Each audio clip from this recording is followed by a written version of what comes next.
I really want a Universal Genève pole router, but they are unattainable to me, and I cannot wait for Breitling to wake up and do something with Universal Genève.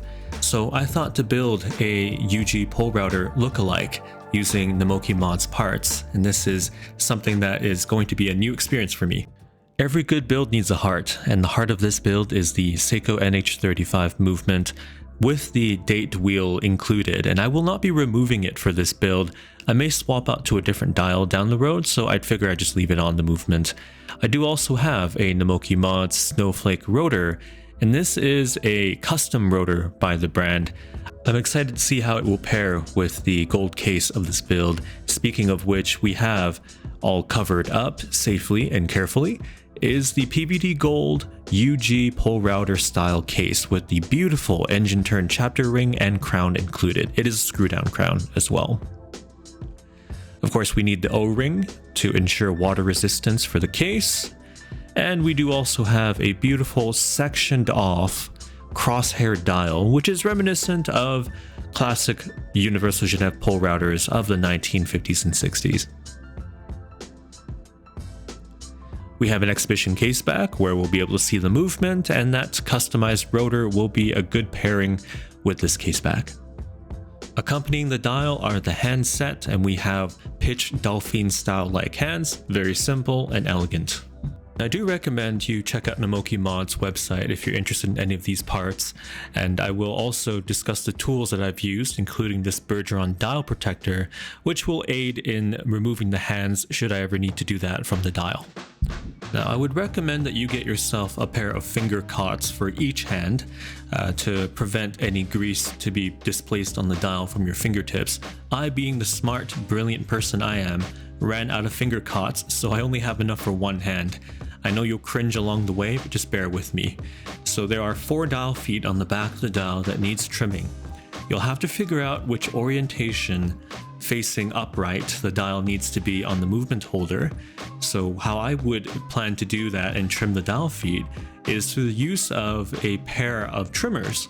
And the trimmers I have are this Tamiya model side cutter that's used for removing parts off of a model kit. Alternatively, you could also use a pair of pliers that have a straight edge to them or sharp edge. Just be mindful that if you were to use pliers, you'll have to file off the dial feet. And doing that is not really recommended as you're holding the dial and you risk the chance of maybe damaging the dial by doing that. So my recommendation, just find yourself a good pair of side cutters if you can, and they will do the job just fine. Once you have carefully trimmed off the dial feet, now it's time to align it to the movement holder, and as indicated, there are specific holes where you can align the dial to the movement holder. In this case, I have noticed that you want to pay careful attention to the crown and the orientation of the crown. I mistakenly placed it upside down, but one way to find out if you've done it incorrectly is that your crown should be on the 3 o'clock side. Now again, I'm no expert in assembling watches, but I think I've got it right. The dial is sitting pretty close to the movement holder with no gaps that I can see, and the crown is in the correct orientation as well, so we're in good shape to continue with the rest of the dial, and that starts with cleaning it up. I noticed that there's a fair bit of dust and debris on it with handling it with my hands, so I'm going to use some Rodico. Rodico is just a soft putty that watchmakers use to remove and clean dials, as well as to use it to handily pick up watch parts, so it will be useful here. On to the next part I have been dreading in this build is getting the hands onto the movement and ensuring that you don't damage it or the dial. I will admit, I'm not an expert, I'm an amateur at best at this. I have bent and damaged my fair share of watch hands, and it comes down to the use of the correct tools and how to use them. So you'll need a loop to be able to see the hands and how they sit on the movement post, as well as a pair of tweezers to delicately move them around. And the dial protector will be very helpful in case you need to remove and restart the whole process. You'll have your hand remover tools that will come in handy in helping you pull those hands off the dial, or the movement rather, and also hand setting tools. I have here a set of 3 in different sizes. The correct usage of these tools depends on the set of hands that you're applying. So some of them have the tools have smaller openings to them, and you should pay careful attention to that. First, I'll get some Rodico onto the hour hand, and we're going to do our best to align it at the 12 o'clock. Now notice that I've got the crown fully extended into the secondary position so that the movement's not running, it's hacking right now. It's really tricky to showcase how I got the hands on there, but I'll do my best. So using a loop, I'm going to observe how nicely the hour hand is sitting on the post. And once I've got it to where I want it, I'm going to get the hand setting tool.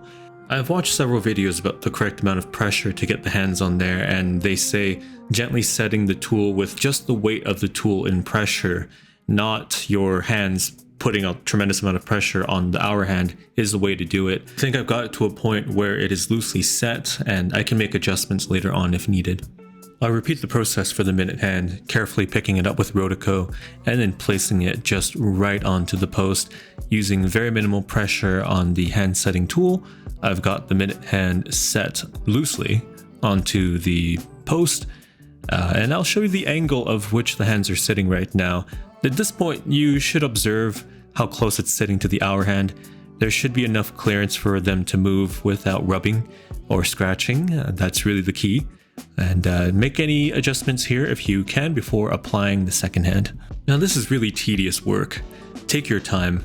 I'm going to pick up the seconds hand now with Rodeco, and using the smallest hand setting tool, I'm going to gently apply pressure onto the second hand after lining it up. This will take multiple attempts, and I've nearly lost my frustration. Again, this is where a lot of people will mess up, including myself. Very easy to bend the seconds hand. If it's not coming through the first time, do not force it.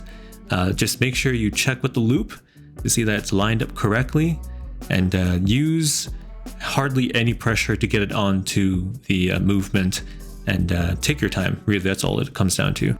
That was cleanup time. I noticed that there is some weird smudges on the hands, and I'm going to use the dial protector, slide them underneath the hands. Using a bit of clean Rodeco, I will gently rub the afflicted areas of the hands and clean them up nicely.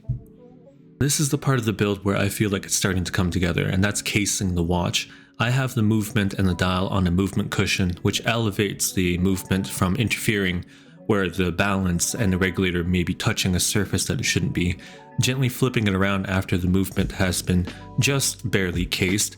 I will be using a tool.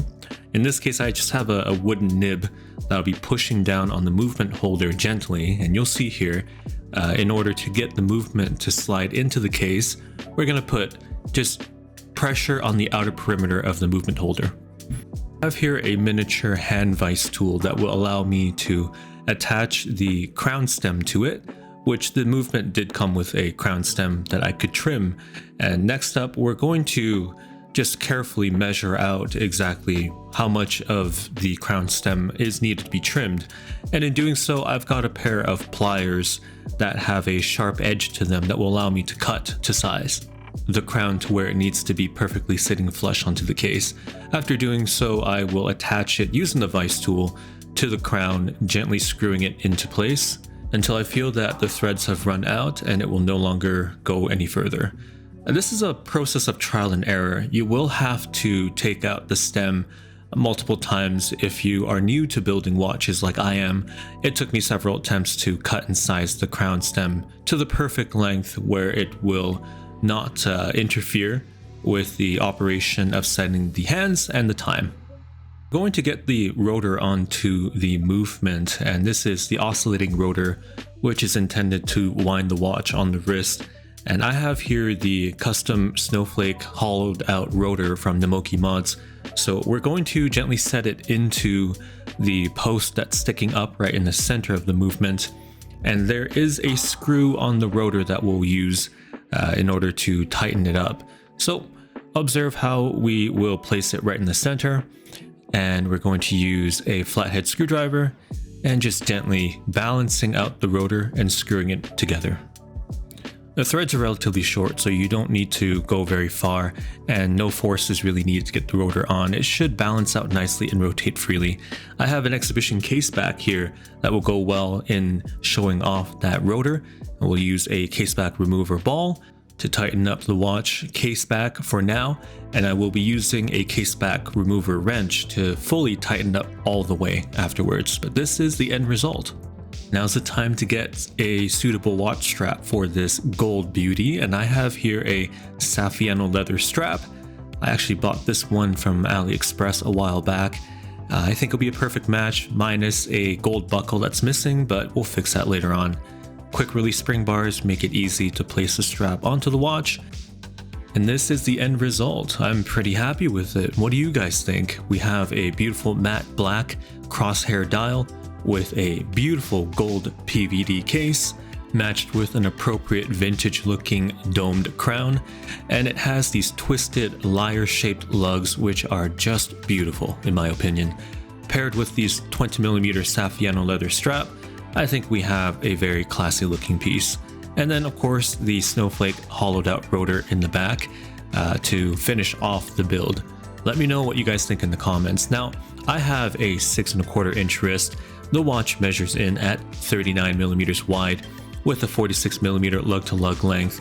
If you are concerned about the way this watch wears on your wrist, just know that if you have a wrist as small as 6.3 inches all the way up to 7 inches, you will be able to wear this watch just fine. With a 46.5mm lug-to-lug length, this is going to wear more like a modern watch that appears vintage. This is a great way for someone who looks for that pole router look without wanting to spend pole router like money.